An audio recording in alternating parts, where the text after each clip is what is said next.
To millions, he was Madiba, or Father. He became the face of hope and reconciliation in transforming South Africa. There's no greater man than him, because nobody would have done what he's done for us, you know. A lesser-known story is the role played of faith in God to propel the sea change experienced by South Africans in Mandela's time. In a moment, meet Reverend Peter Story, the anti-apartheid pastor who served as prison chaplain to Nelson Mandela on Robben Island. We'll discover a prayer movement for reconciliation that filled stadiums and hear one couple's love story that captures the nation's struggle for freedom. This is Context, a look at life beyond the headlines.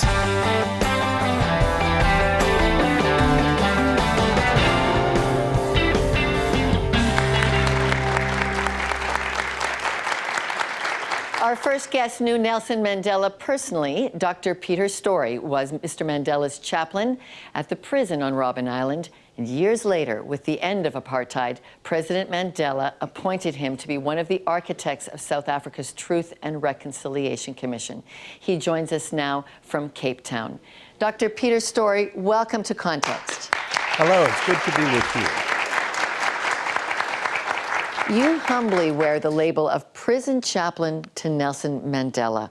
What were conditions like in prison for Mr. Mandela when you knew him as his chaplain? Yes, I was chaplain to Robben Island in 1964 when the Rivonia trial prisoners arrived, including, of course, Nelson Mandela and his small group of comrades who had been sentenced to prison for the rest of their natural lives.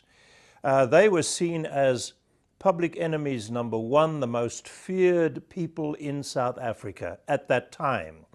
And so their guards were very, very edgy indeed, and there was absolutely no latitude given in terms of any kind of relaxation. So there was a complete lockdown. I saw them on a Sunday, and Sunday was their day off, but it was a complete lockdown. They were not allowed out of their cells.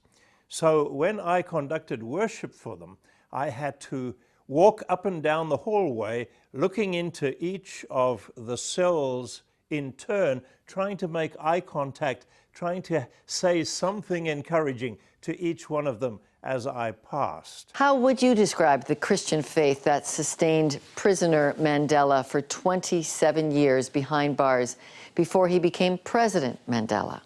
I think there were probably three things that sustained Nelson Mandela.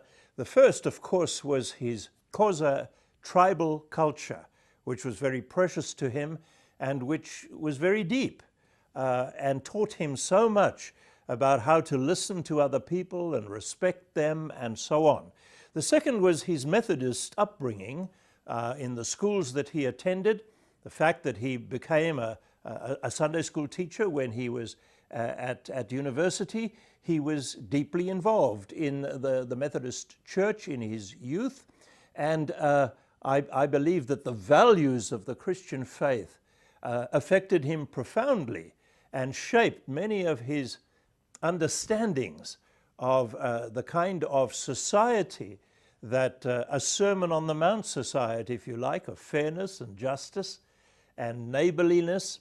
And then the third influence, of course, was the ideology of the African National Congress, which in so many ways was very similar to the teaching of the Methodist Church, although it was secular, because it was all about fairness and justice and being one nation and overcoming differences and learning how to reconcile. You took great risks personally as an anti-apartheid activist and pastor. Tell us what role white and black churches and Christians played in dismantling apartheid. Well, I think it needs to be said that there were those churches, very sadly, that actually used the Bible to support racism and apartheid. There were also those churches that were so busy saving souls, they weren't bothered about what was happening in terms of the injustices in our society. And then there were those churches that took a stand against apartheid as part of their witness to the gospel. And it seemed to me very, very clear that there were four priorities for Christians if they were going to obey Jesus in South Africa. The first was to tell the truth without fear and to expose the lie that apartheid was, the lie that human beings could not live together because their color was different, the lie that some human beings were superior to others because of their race. These things had to be exposed. The second priority for Christians obeying Jesus was to bind up the broken.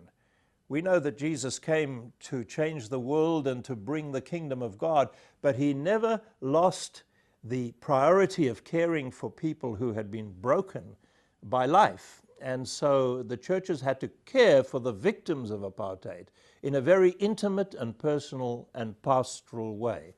The third priority was to live the alternative, which simply means that if we were opposed to racism and apartheid, then we were under an obligation to demonstrate a different kind of living in the life of the church. I wish we had been more effective at that, but only some of our churches managed to become truly inclusive and multiracial communities over those very bad years. And then the fourth priority was to join others who were trying to topple this regime and to bring about a new dispensation in our country. And of course, we had to be very careful as Christians about what means we would approve of to be part of that movement. But we were part of it, and we made our stand. After Mr. Mandela's death, there was a national call to prayer last month for South Africa. You know, that seems strange to many of us who live in non-African secular countries. What is that larger purpose of the call to pray? Well, I think we need to make a distinction. We have a secular constitution, the best constitution in the world as far as I'm concerned, and we are a secular state. But South Africans are not secular people. And many people will remember that when the Truth and Reconciliation Commission was meeting and all the terrible things were coming out about what had been done by South Africans to each other, time and time again, the people in the audience would begin to sing hymns. They would pray. And it was a very moving thing to see that happen. South Africans are not secular people in the main. They are deeply spiritual. And so it was perfectly natural for there to be a call for prayer around the illness and the sunset of Mandela's life.